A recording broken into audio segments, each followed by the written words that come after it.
138. Reliazwit capítulo 943 Autor, Ermo. Esse capítulo veio de centralnovel.com. Não se esqueça de conferir o site. Tudo limpo. Enquanto olhava para Zoe, que descia pelo convés, Helena perguntou. Sim, demorou um pouco. Zoe limpou o sangue fresco em seu rosto.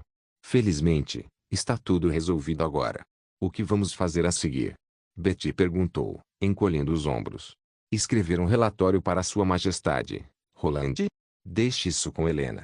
Eu não sou boa em resumir. Afinal, Sua Majestade não levou isso muito a sério. Ele apenas nos disse para manter a estabilidade da situação com quaisquer meios necessários. Basta escrever que a Pen era um homem que resistia à mudança e estava cheio de más intenções. Uma pessoa assim é melhor morta. Essa é a verdade, disse Betty, como se já tivesse pensado nisso. Se ele não tivesse más intenções, por que escolheria uma vila fronteiriça mais próxima do Reino do Alvorecer? Sua Majestade pode não levar a sério, mas nós não podemos fazer o mesmo. Helena limpou a garganta. Vou detalhar todas as causas e efeitos, e a base da análise, incluindo o que você acabou de dizer, assim como uma ata de reunião na prefeitura. Aposto que você só quer ganhar elogios de Sua Majestade para conseguir mais visitas ao mundo dos sonhos dele. Zoe revirou os olhos e disse. O que você disse? Sério? Por que eu não pensei nisso? Betty olhou para Helena com empolgação. Você pode me ensinar como escrever um relatório oficial? Vamos ver. Helena tossiu secamente. Vamos terminar o trabalho primeiro. Certo. Zoe guardou o olhar de zombaria. Mas não coloque o que acabamos de dizer no seu relatório. Eu sei. Helena olhou para um outro lado do convés e acenou para alguns homens vestidos de preto. Venham aqui.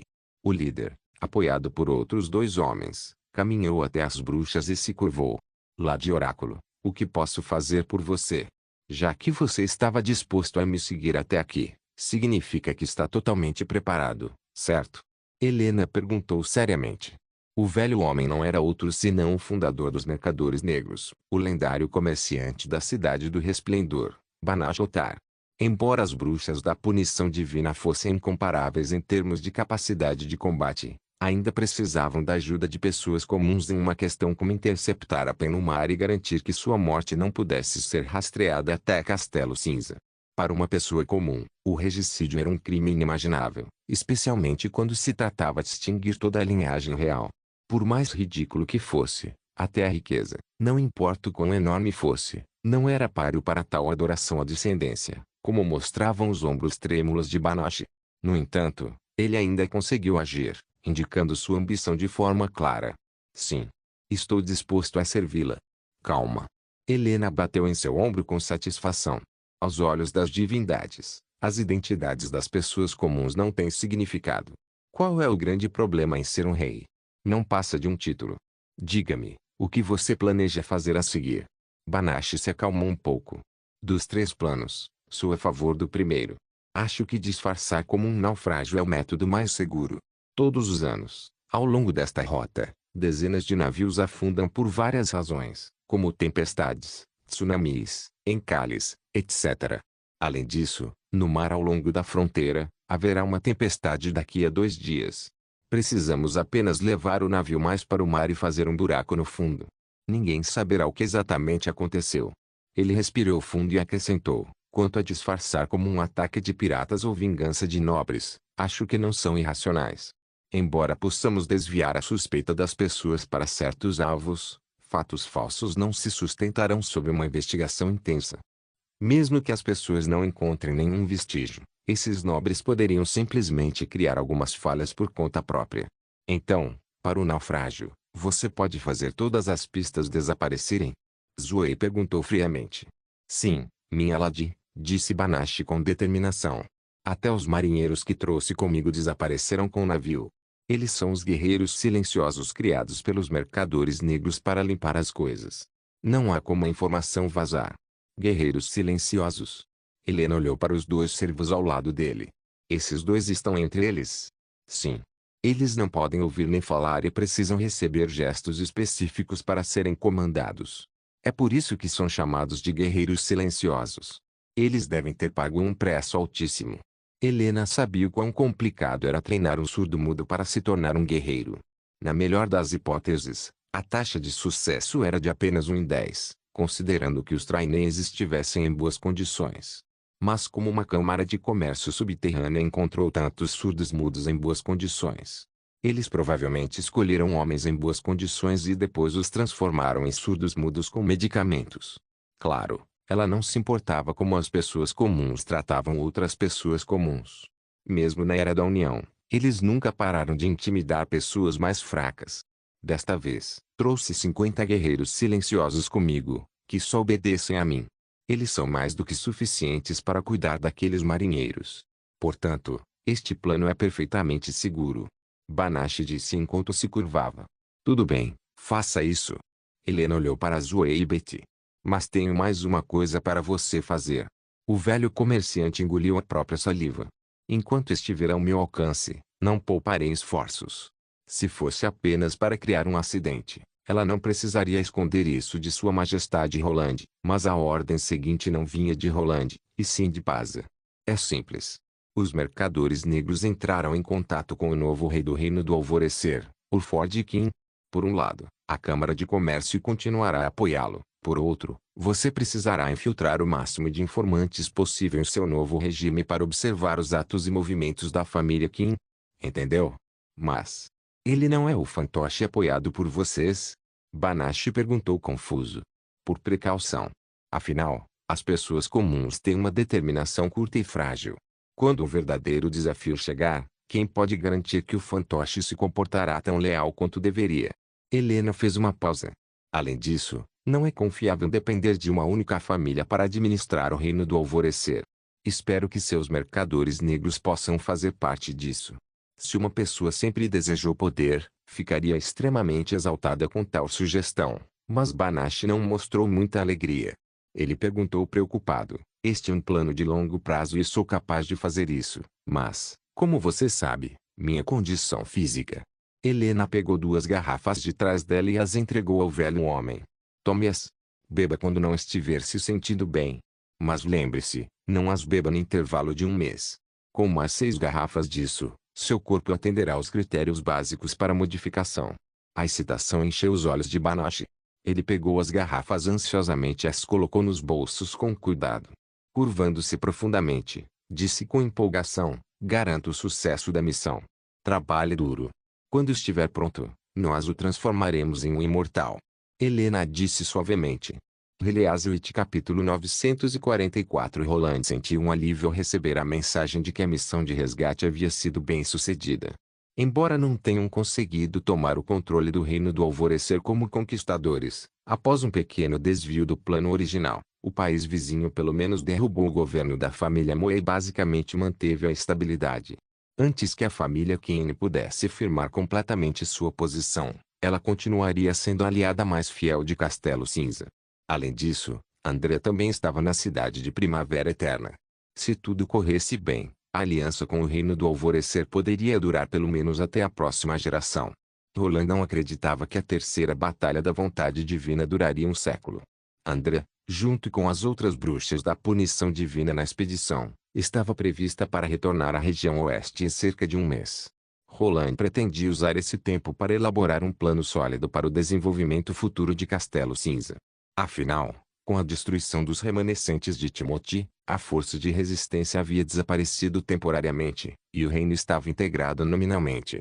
Embora levasse algum tempo para que as prefeituras secundárias nas várias cidades entrassem em pleno funcionamento e transformassem Castelo Cinza em um país autoritário altamente eficiente, ele já poderia começar a se preparar para isso.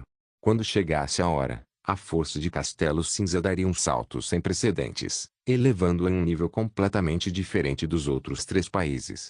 O ponto-chave em seu plano de desenvolvimento era aproveitar ao máximo as habilidades das bruxas.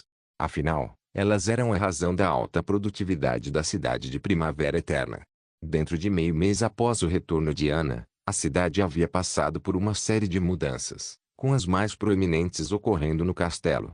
Sua mesa de mogno tinha o dobro do tamanho anterior. Sobre a mesa estavam mais de 10 telefones de corda conectados ao escritório do edifício das bruxas, à prefeitura, aos quartéis, à terceira área fronteiriça, ao forte cancioneiro e assim por diante. Em caso de emergências, os guardas não precisavam mais correr para entregar mensagens. Além disso, o primeiro telefone público apareceu na Praça Central, conectando a cidade à Floresta das Brumas. Ele se expandiu com a construção das ferrovias e atendeu a demanda dos trabalhadores de se comunicarem com suas famílias, já que não podiam se encontrar pessoalmente por longos períodos de tempo.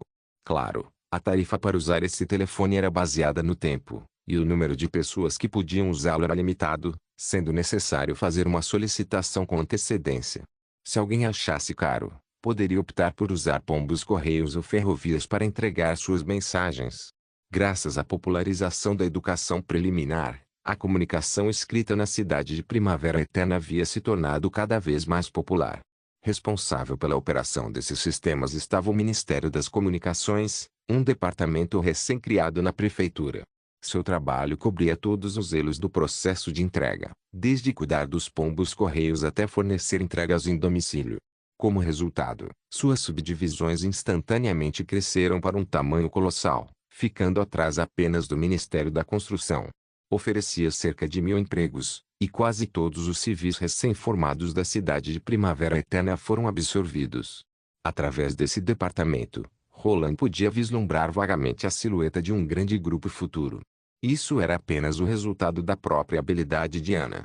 Depois de resolver o problema do ataque dos demônios, Roland concentrou a maior parte de seus esforços no trabalho de estatística das habilidades das bruxas da Ilha Adormecida.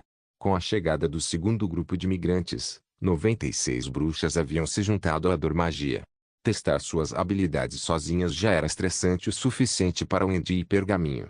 Além disso, nem todas as bruxas eram cooperativas, o que tornou o primeiro passo da coleta de dados bastante difícil. Felizmente, com o prestígio de Tilly e a conciliação de Wendy, o trabalho de registro foi mais ou menos concluído sem problemas.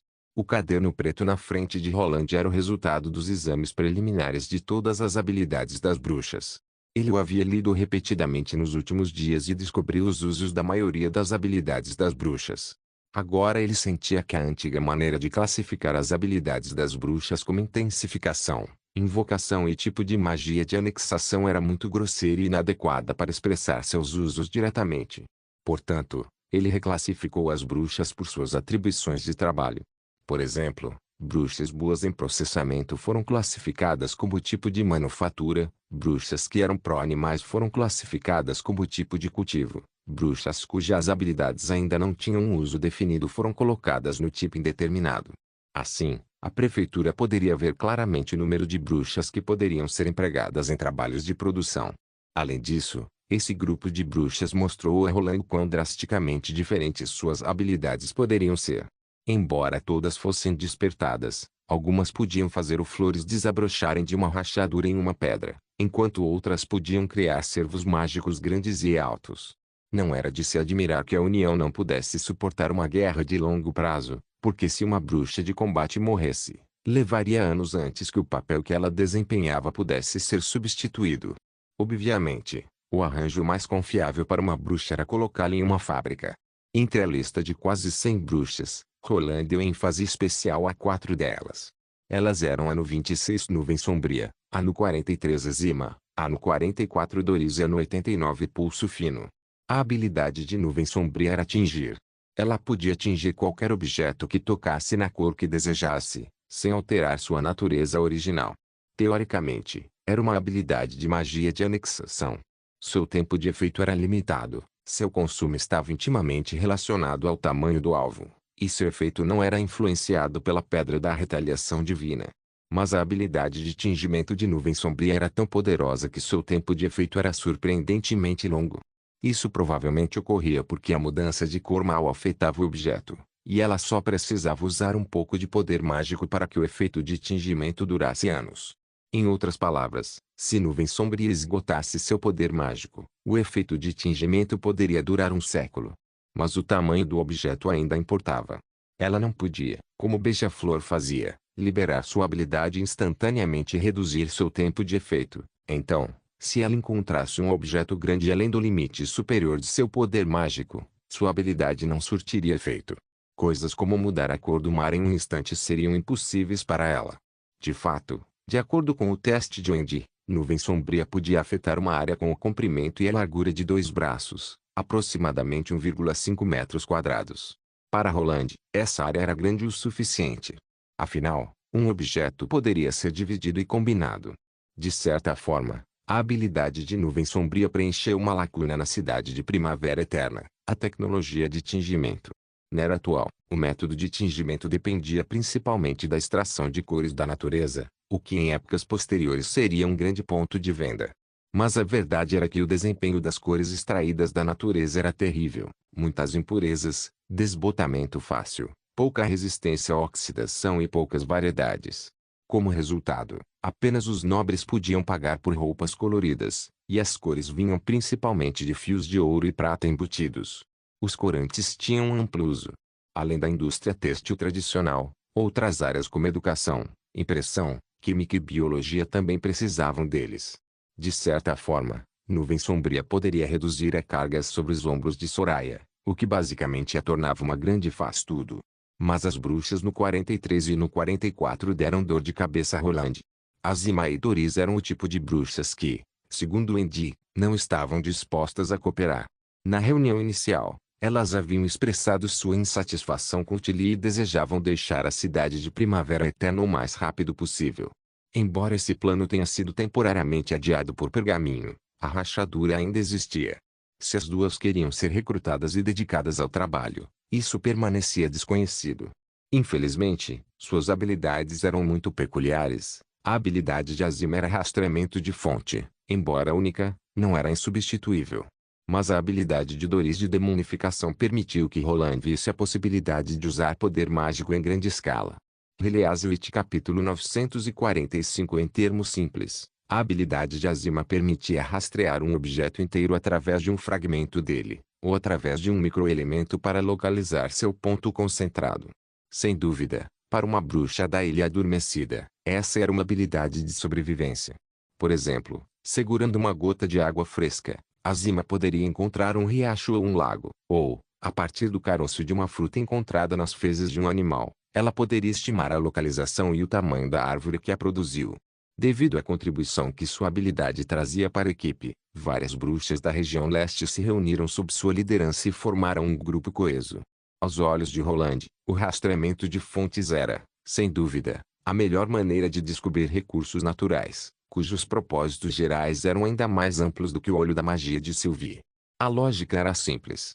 Quando Sylvie olhava através do solo, seu consumo de poder mágico aumentava drasticamente e sua percepção de distância diminuía consideravelmente. Ela era totalmente qualificada para marcar jazidas de minério na área da mina da encosta norte, mas perceber veias minerais profundamente enterradas estava além de sua capacidade. Mesmo para recursos em camadas superficiais, ela mal conseguia dizer sua categoria ou escala. Ela só podia dizer que algo estava no subsolo, mas não o que era. Roland não se preocupava com Azima nesse aspecto. Ela não só podia saber a localização exata de um único recurso, mas também sua reserva.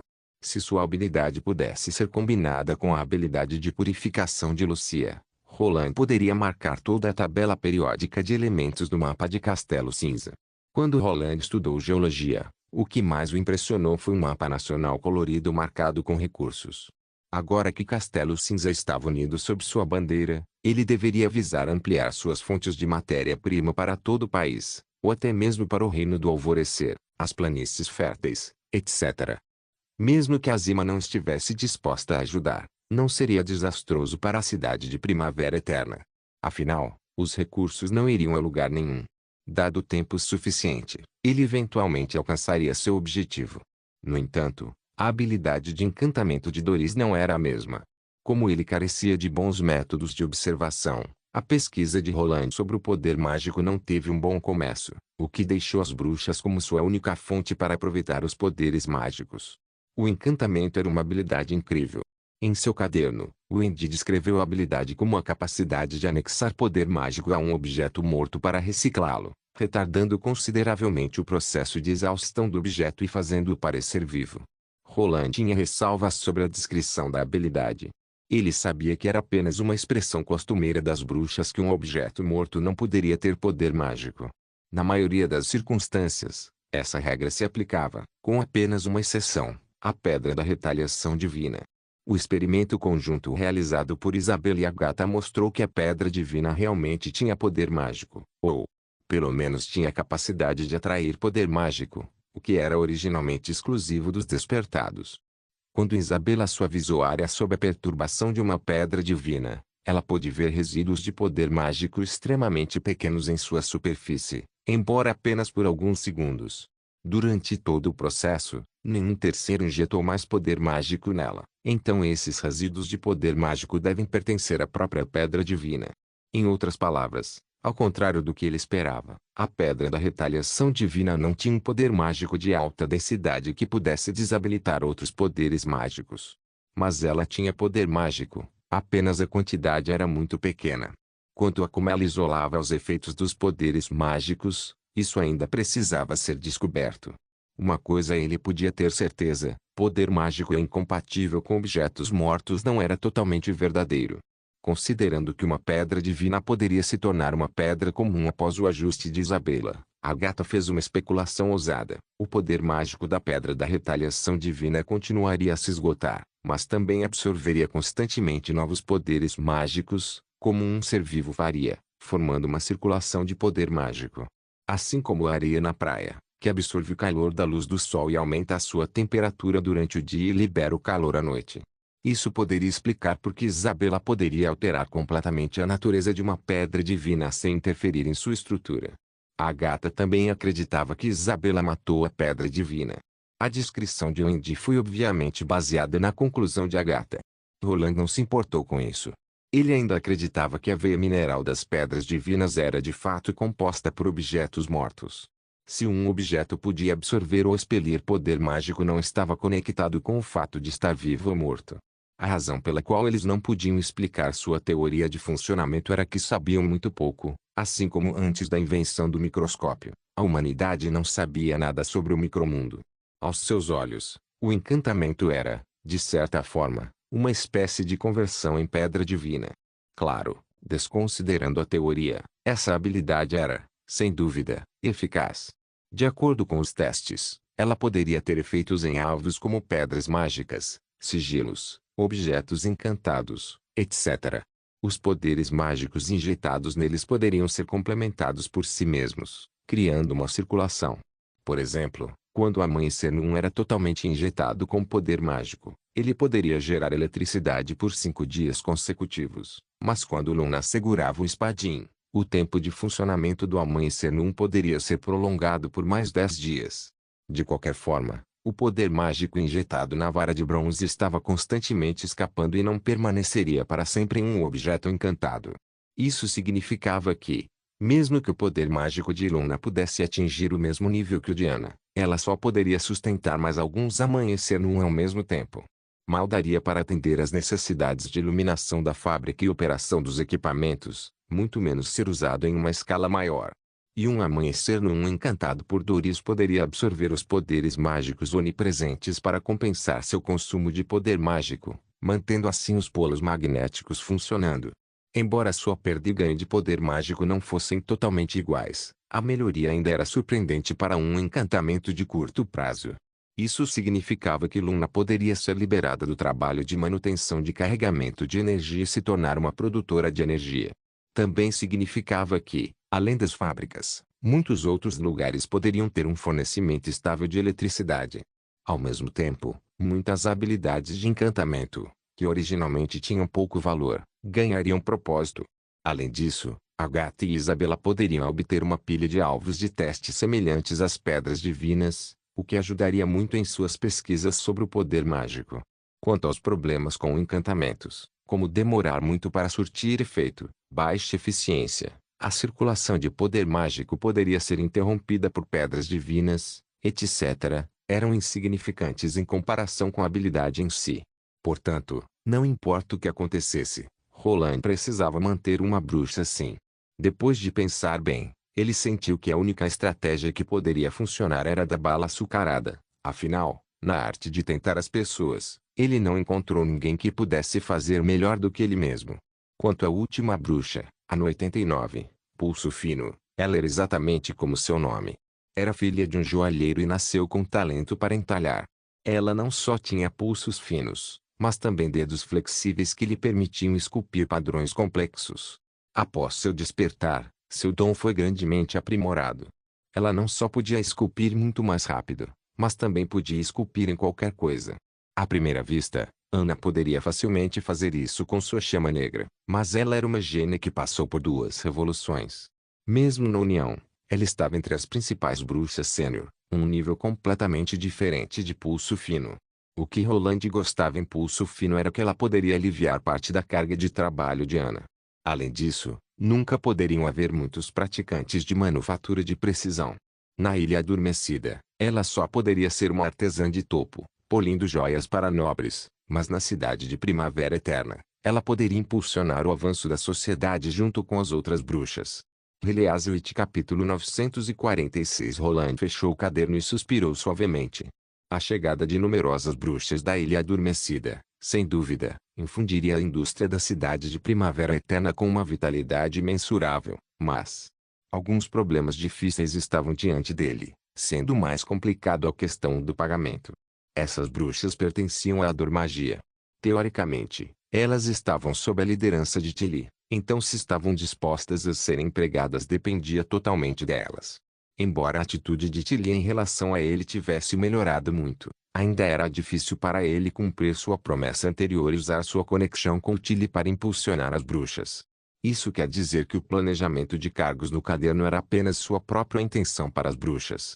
Até que ponto essas intenções poderiam ser realizadas dependia do número de bruxas dispostas a se juntar à onda de produção.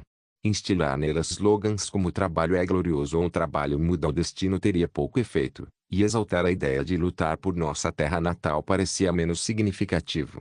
Afinal, para elas, o único lugar que poderia ser chamado de lar era a Ilha Adormecida. Roland acreditava que qualquer pessoa se apaixonaria por esta cidade e a consideraria seu lar depois de viver aqui por alguns anos, mas ainda não era o momento certo. Naturalmente, um recém-chegado seria cauteloso e desconfiado de um lugar novo e estranho. Ele não podia esperar alguns anos para desenvolver a indústria, então tinha que oferecer um pagamento atraente.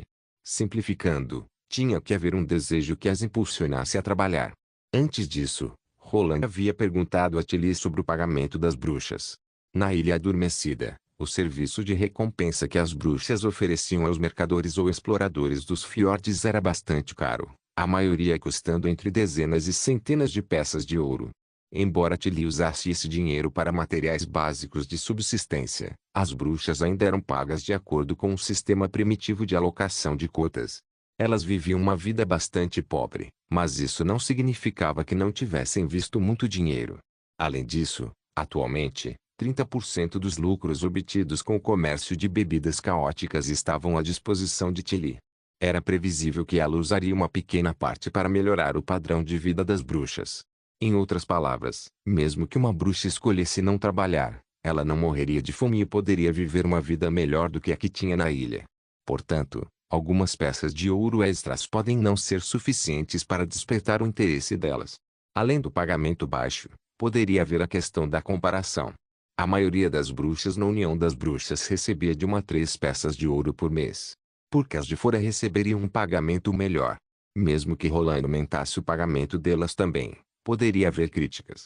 Algumas bruxas poderiam perguntar: nosso pagamento tem sido mantido no mesmo nível por quase 2 anos, por que recebemos um aumento assim que as bruxas da Ilha Adormecida chegaram? Bruxas seniores como nós precisam depender das novatas para receber um aumento de salário.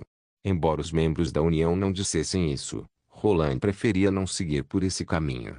Pensando nisso, ele não podia evitar olhar para a garota descansando na poltrona, lendo um livro de histórias em quadrinhos, Rouxinol. Rouxinol deve ter sentido seu olhar e se virou para perguntar: o que foi? Uma curva perfeita. Não, agora não é a hora.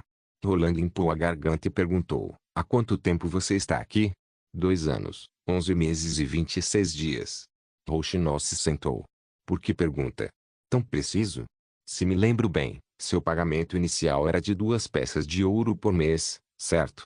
Ah, na época, Rouxinol mostrou um sorriso ambíguo e disse: isso estaria certo. Era o dobro do pagamento de Ana. No início, eu até recusei. Depois, sob seu apelo repetido, eu, meio que, relutantemente concordei em ser sua guarda. Que apelo! Você, depois de ver Ana passar pelo seu dia da maioridade em paz, Voltou para impedir Kara, mas acabou tendo uma briga com ela, e então decidiu ficar. Roland revirou os olhos internamente. Mas durante sua estadia, você já sentiu que o que ganha não é proporcional ao que dá, e em algum momento considerou ir embora. O que você disse? O sorriso no rosto dela congelou e foi substituído por um traço de ansiedade. Por quê? Porque eu iria embora. Não, foi apenas uma figura de linguagem. Percebendo que o que disse poderia ser facilmente mal interpretado, ele rapidamente se corrigiu. A ênfase é na primeira parte das minhas palavras. Há bruxas que sentem que seu pagamento é muito baixo. Depois de confirmar que Roland estava falando sério, Rouxinol suspirou aliviado e apareceu diante de sua mesa. Como isso seria possível? Uma peça de ouro já é metade da renda anual de uma pessoa comum. Nós não trabalhamos mais do que esses trabalhadores. Então nosso pagamento está desproporcional também está fora de questão. Além disso, mesmo que recebêssemos uma grande quantia de dinheiro, não saberíamos como gastá-lo. Afinal, não precisamos nos preocupar em ganhar a vida, o que era inimaginável nos velhos tempos. Talvez nem todas as bruxas pensem assim. Por que não? Se você não acredita em mim, pode perguntar a Wendy, Rouxinol disse com confiança. Ela conhece nossas irmãs bruxas melhor do que eu. Tudo bem. Roland encolheu os ombros e disse, preciso da opinião dela sobre outro assunto de qualquer maneira. Que assunto? Rouxinol perguntou curiosa. É um segredo, mas logo você saberá, Roland respondeu com um sorriso. Vossa Majestade, eu nunca pensei nisso. Inesperadamente, a resposta de Wendy foi ainda mais intensa. Mesmo sem pagamento, eu teria feito o meu melhor para construir este lugar. Eu costumava dizer que a cidade de Primavera Eterna é a nova montanha sagrada para as bruxas, e as outras irmãs também estão servindo você com a mesma expectativa. Se a prefeitura estiver com falta de dinheiro, eu gostaria de lhe dar as peças de ouro que economizei. Tudo bem, estou apenas coletando opiniões. De repente, Roland se sentiu muito tocado por suas palavras. Tocando o nariz, ele virou a cabeça e perguntou, há algo que você queira em particular? Isso. Wendy ficou surpresa, e Rouxinol começou a piscar rapidamente para ela. Se você insiste em perguntar, eu sinto que, talvez, se cada uma de nós pudesse receber mais uma garrafa de bebidas caóticas por mês, seria ótimo. Você concorda? Roland olhou para Rouxinol. Isso é algum tipo de jogo de desejos? Rouxinol sorriu gentilmente. Já que nos pediram para expressar livremente nossos desejos, acho que 2 garrafas a mais seriam melhores. Sem dúvida. Ele então teve um esboço da reforma do pagamento das bruxas. Se há coisas mais valiosas do que dinheiro, são as coisas que o dinheiro não pode comprar. A casa de vinhos complexos de Evelyn era frequentada por algumas bruxas, mas seu preço alto mantinha a maioria delas afastadas. Elas optavam pelo vinho de frutas mais barato, não porque não pudessem pagar uma visita à casa de vinhos de Evelyn, mas seu consumo as impedia de gastar uma grande quantia de peças de ouro em tais luxos. Além disso, as bebidas caóticas vendidas na casa de vinhos eram todas variedades antigas. Suas baixas vendas tornavam muito difícil substituir o estoque, e sua frescura não podia ser comparada com os novos produtos lançados a cada mês. E se eu mudar as bebidas caóticas de um item de bem-estar para um item especial a ser comprado? Pode-se chamar de sistema de pontos ou sistema de moeda dupla. Mas para incentivar as bruxas a trabalhar recompensando-as com algo que o dinheiro não pode comprar, isso não tornaria o trabalho em si mais atraente. Ao mesmo tempo, poderia perfeitamente evitar a sensação de desigualdade das bruxas causada pelo aumento do pagamento. Além das bebidas caóticas, Roland tinha muitas outras ideias para itens especiais que poderiam ser comprados, que manteriam seu próprio apelo e, ao mesmo tempo, não seriam imitados por outras empresas. Quer isso? Trabalhe duro. Reliazwit capítulo 947. Após resolver o problema de pagamento, Roland planejou romper outra barreira no caminho do desenvolvimento. Isso era para formular unidades padrão. A educação universal em cidades de Primavera Eterna havia incorporado milímetro, centímetro, metro, quilômetro e algumas outras unidades de distância nos livros didáticos, substituindo as unidades originais como polegada, pé, jarda e assim por diante. Até agora, havia sido bastante eficaz. Os instrumentos de medição produzidos de acordo com as novas unidades, devido à sua alta precisão, foram universalmente reconhecidos nos departamentos de construção e produção industrial. O protótipo de referência para o centímetro, ou seja, uma barra de ferro tão larga quanto a unha de Roland, estava armazenado no estudo do castelo. O que ele queria fazer a seguir era integrar as outras unidades e popularizá-las em todo o reino de Castelo Cinza. A razão pela qual ele esperou tanto para fazer isso foi que os níveis iniciais de produção e educação não exigiam urgentemente novas unidades, e a técnica para a popularização das unidades não era madura o suficiente. Afinal, apenas ter padrões era inútil. Se eles não pudessem ser produzidos por instrumentos de medição, as pessoas não poderiam usá-los na vida prática. Por enquanto, nenhum desses problemas existia mais. Por exemplo, ele definiu o volume de um recipiente de 1 decímetro cúbico como 1 litro, o peso de 1 decímetro cúbico de água como 1 quilograma, e o balanço de um pêndulo de 1 metro de comprimento com um período de 1 segundo. Beija-Flor poderia replicar com precisão os recipientes para 1 quilograma, e o pêndulo poderia ser usado para medir o tempo. Com os protótipos e modelos, as fábricas em Cidade de Primavera Eterna poderiam produzir inúmeras réplicas. Oana teria que cuidar de toda a produção de equipamentos de medição, o que seria um desperdício de tempo e esforço. Quando a tecnologia industrial atingisse um certo nível, a popularização de unidades de medição mais precisas se tornaria inevitável e tranquila. Roland não se preocupava que esses padrões pudessem não ser puros o suficiente. Na verdade, esses protótipos na história humana sempre foram aprimorados com o avanço dos tempos. 3 dias depois, Machado de Ferro, liderando o exército da Frente Oriental, finalmente retornou à Cidade de Primavera Eterna. Chegando com ela estava Eco, que havia passado quase meio ano no Porto de Água Clara. Olhando para os dois Mojins se reportando a ele em frente à sua mesa, Roland ficou tomado por emoções. Os dois haviam sido criminosos exilados, um deles com uma identidade oculta e tinha caçado para sobreviver na vila fronteiriça. O outro foi vendido como escravo e viveu uma vida perigosa. Mas agora, eles haviam se tornado membros indispensáveis de Cidade de Primavera Eterna. Tendo suportado a pesada responsabilidade de comandar um exército sozinho e trabalhando intensamente por meses, Machado de Ferro não mostrava nenhum traço de fadiga, mas parecia perfeitamente bem. Seus gestos e expressões exalavam as qualidades de um general experiente. Eco havia mudado mais dramaticamente. A influência de sua vida como escrava havia desaparecido, e seus olhos azul-acinzentados irradiavam confiança.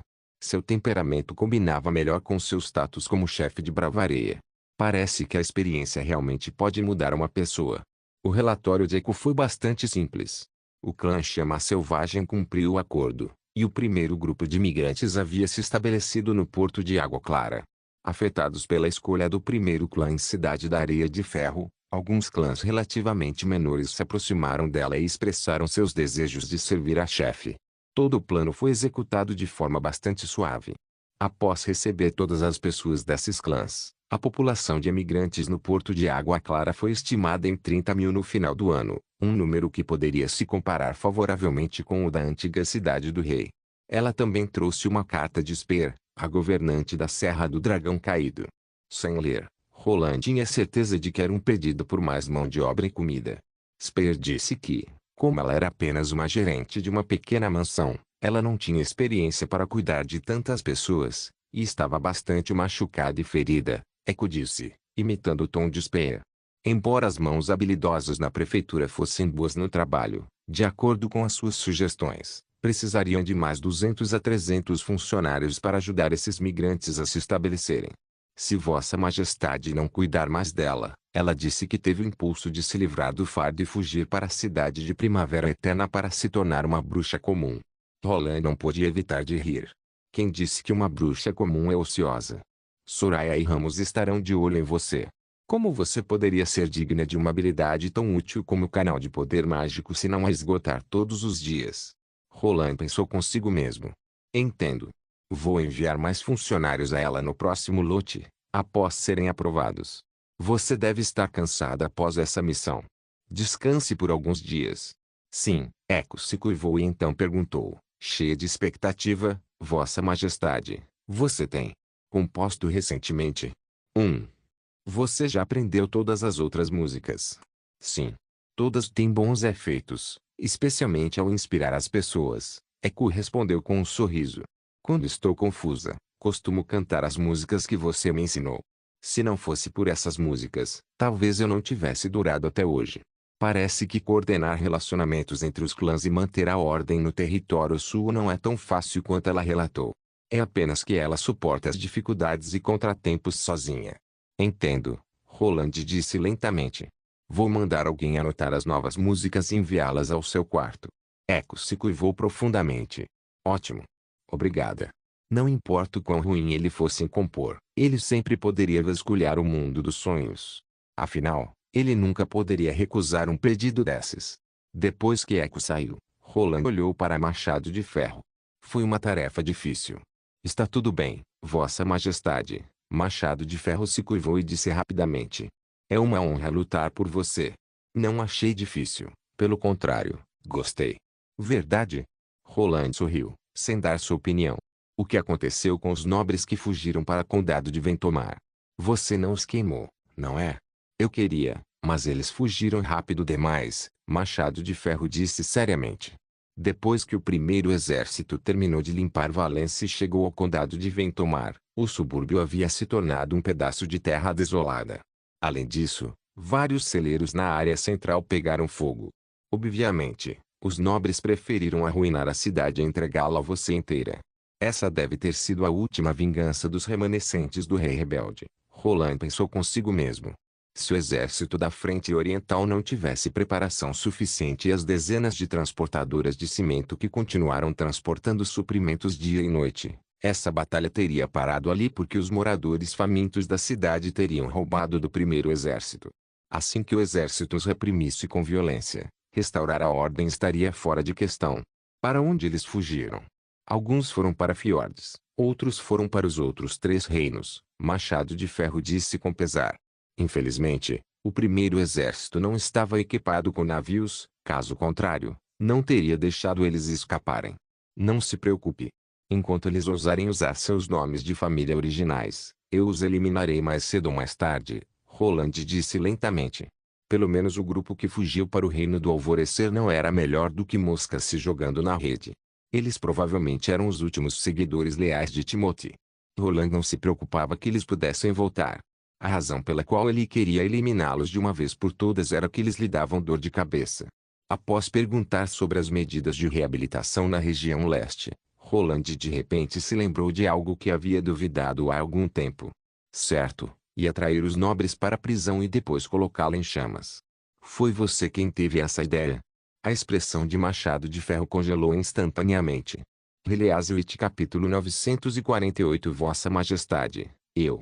Para surpresa de Roland, o comandante-chefe do primeiro exército não respondeu imediatamente, como faria normalmente, e parecia um tanto hesitante. Era raro ver o líder do primeiro exército se comportando dessa maneira. Roland havia feito a pergunta de forma casual, mas agora estava mais interessado. Ele esperava que Machado de Ferro ficasse agitado com isso, afinal, a punição por assumir total responsabilidade no assunto poderia incluir morte na fogueira ou por enforcamento. No entanto, ele estava curioso porque o comandante não havia violado suas ordens de forma alguma, então certamente havia outra explicação para a hesitação dele. No entanto, ele não pressionou o assunto e, em vez disso, recostou-se na cadeira, aguardando a resposta do Mojin.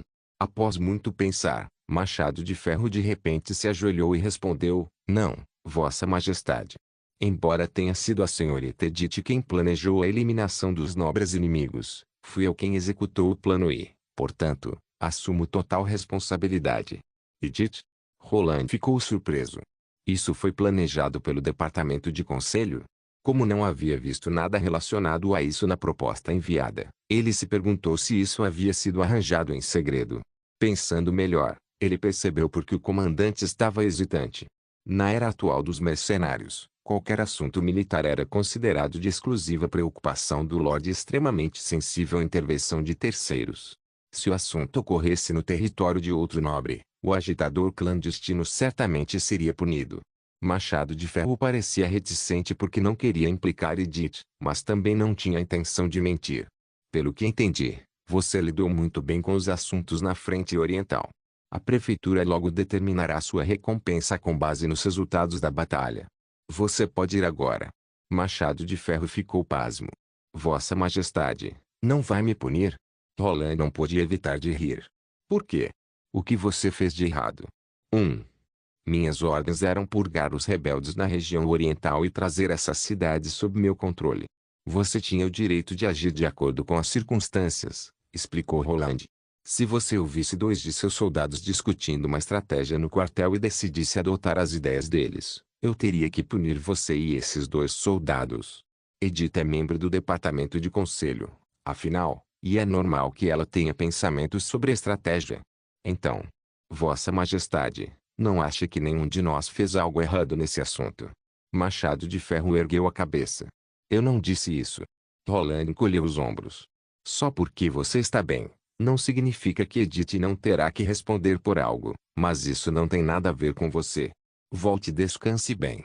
Machado de Ferro abriu a boca como se fosse dizer algo, mas, em vez disso, apenas olhou fixamente e decidiu obedecer às ordens. Sim, Vossa Majestade. Após a saída do comandante-chefe do primeiro exército, Roland imediatamente ligou para a prefeitura. Informem Edith para vir ao castelo. Menos de 10 minutos depois, a pérola da região norte chegou à porta de seu escritório. Vossa Majestade, eu sou responsável por esse assunto, disse Edith sem hesitar. Aceitarei qualquer punição que impuser. Roland olhou para ela com divertimento. Eu ainda não abri a boca e você já sabe o que vou dizer. Quando o exército da Frente Oriental retornou à cidade de Primavera Eterna, a primeira pessoa que você chamaria certamente seria Machado de Ferro. Se ele não tivesse relatado a você sobre a queima dos nobres, duvido que me chamaria tão cedo. É sempre fácil conversar com pessoas inteligentes, pensou Roland. A franqueza dela até o fez sentir que ela era uma subordinada leal que estava sendo injustiçada. No entanto, às vezes, quanto mais inteligente a pessoa, mais propensa ela é a ficar presa em um beco sem saída criado por si mesma. Desde o início, fui eu quem pediu a ele para fazer isso. Não é do estilo dele enganar os nobres e fazer parecer um incêndio. Além disso, já que você sente que é responsável, onde acha que está o problema? Eu marquei uma reunião com o comandante do primeiro exército em um ambiente não oficial sem pedir sua permissão. Errado. Roland interrompeu rapidamente. Seu problema é que violou as regras do departamento de conselho, que afirmam que qualquer plano de batalha deve ser registrado em papel e submetido a mim para revisão. Edith claramente não esperava que lhe dissesse isso, e seus olhos se arregalaram involuntariamente. Vossa Majestade? Não é assim. Mas, ela disse com um olhar confuso, essa operação foi realizada em nome de Vossa Majestade. Os outros funcionários não veriam isso como algo que você fez. Você não está errada. Roland sorriu levemente. Há algum problema nisso? Na verdade, assim como o Machado de Ferro antes, Edith exibiu uma expressão raramente vista de confusão. Eles podem ser rebeldes, mas também são nobres. Para outros nobres, suas ações poderiam. Eu sei o que você está dizendo. Roland encolheu os ombros. Mas se eu não for capaz de lidar com as consequências, você acha que pode? Relaxe, está tudo bem. Deixe-me perguntar, você acha certo eu culpar meus subordinados quando surge um problema? Culpar? Quero dizer, transferir minhas responsabilidades, explicou Roland. Esse assunto foi claramente feito em nome do reino de Castelo Cinza, mas você enfrenta a morte em vez da glória. Se eu me sentir justificado em aprovar isso, você acha que esses funcionários permanecerão totalmente leais a mim? Edith permaneceu em silêncio. Como rei, sua pessoa mais adequada para assumir a responsabilidade. Só assim os subordinados poderão trabalhar sem fardos. É também por isso que tenho que revisar os planos finais do departamento de conselho, caso seja algo que eu não domine, entende? Depois de um bom tempo, a pérola da região norte finalmente acenou e respondeu, eu fui muito presunçosa. Por violar as regras, suas contribuições para essa ofensiva dupla não serão reconhecidas, o que, de outra forma, lhe renderia uma promoção. Roland tomou um gole de seu chá. Esse assunto agora está encerrado. Você pode ir agora. Sim, Vossa Majestade. Por favor, permita-me me retirar. Edith curvou-se respeitosamente. Então, tudo o que você fez foi em vão. Colicante colocou cuidadosamente um prato de cogumelos glaciados com mel na frente de Edith e observou enquanto ela enfiava o garfo com força nas fatias de cogumelo. Seus colegas conseguiram promoções, mas você não? Sim, só eu. Ela mastigou ruidosamente os cogumelos bico de papagaio, como se estivesse descontando sua insatisfação no jantar. Ouça o que Sua Majestade disse. Se eu não for capaz de lidar com as consequências, você acha que pode? Foi tão insuportável que preciso de uma válvula de escape agora. Claro, eu não teria feito o que fiz se Sua Majestade fosse mais como meu pai. Mas sabendo que ele não ignoraria isso, achei que não seria um mau investimento e que os riscos eram gerenciáveis. No entanto, ele descartou tudo o que fiz em algumas frases e ainda reclamou que eu penso demais. Será que é tão ingênuo ser uma idealista? Irmã mais velha, você está brava? Colin enxugou o suor da testa. O que? Não dá para perceber. Edith olhou furiosa para ele. O irmão encolheu o pescoço rapidamente. Era a primeira vez que ele via sua irmã mais velha exibir tal expressão em uma ocasião não cerimonial. Tendo vivido juntos por mais de 10 anos, Colin estava familiarizado com o grande amor dela pelo poder. Se, como ela disse, ela havia perdido uma oportunidade de promoção, seria normal que ela ficasse irritada ou decepcionada. Mas sua expressão indicava o contrário. Parecia mais um sorriso estranho misturado com raiva. A menos que ele estivesse enganado, esse tipo de resmungo geralmente era chamado de fazer beicinho. Caramba, enquanto pensava nisso, Colin não pôde evitar um arrepio. Quem diria que a pérola da região norte, geralmente com uma expressão de indiferença ou afeto astuto, poderia sorrir descontente? E, ao contrário do banquete, quando era deliberado, ela parecia completamente alheia à sua expressão atual. Será que essa era realmente a Edith Kant que ele conhecia? Não tendo recebido uma resposta por algum tempo, Edith estreitou os olhos agudamente. Colin de repente sentiu os pelos das costas se arrepiarem. Não há dúvida de que ela é minha irmã. Eu só acho. Talvez Sua Majestade tenha suas próprias considerações. Como ele quiser. Edith colocou o último cogumelo na boca. Só me pergunto até onde um idealista pode ir. Mas o quê? Colin sentiu um leve pressentimento ruim. Mas minha insatisfação é real. Edith franziu os lábios finos. Você será meu saco de pancadas por enquanto. Obrigado por assistir. Até a próxima. Solen Irmãos. Solen Irmãos.